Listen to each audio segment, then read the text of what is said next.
Hey guys, Ashlane here coming at you today talking about how to counter the Xbow Inferno Tower / Hog deck that is so popular and honestly that's so strong right now in the game. So I'm going to bring you guys another replay here from TV Royale by Osteri.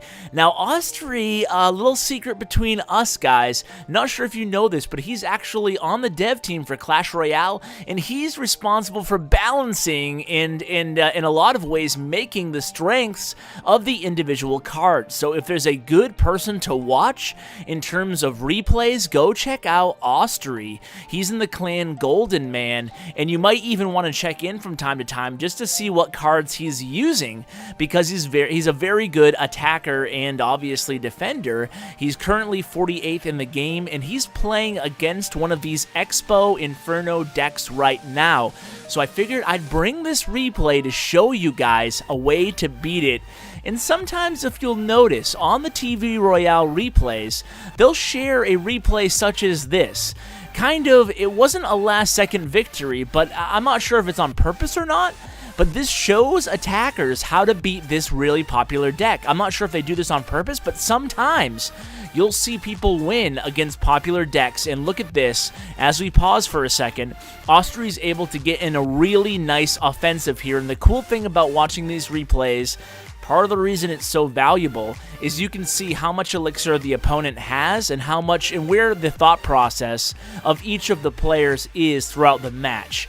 So here we go. Here we see Osteri. He started out with that spear hut, and then he kind of just played things safe. He was putting down his elixir pumps. He knows he's playing against those pesky Inferno towers, so he's gonna kind of play things cool, play things safe, play defense, and look for his opportunities to strike one of those towers. Now, the defender here, or I should say the opponent to Osteri here, is using hogs in combination with that strong defensive unit. So his main offensive is hogs and Xbows.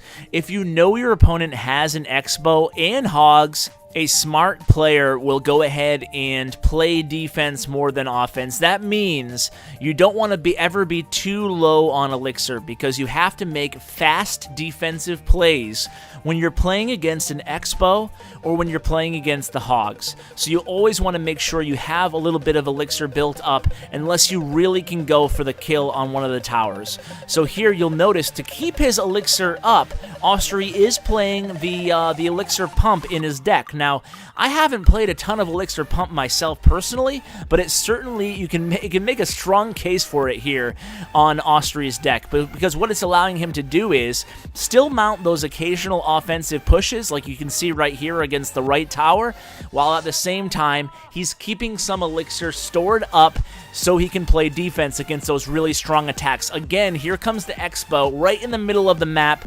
Osteri's ready with the minion horde, and even though it's not going to quite kill this Xbow, it will leave it with barely any health. And you can see the attacker comes with a hog here, but Osteri, because look at that, he has 2 elixir pumps on the board.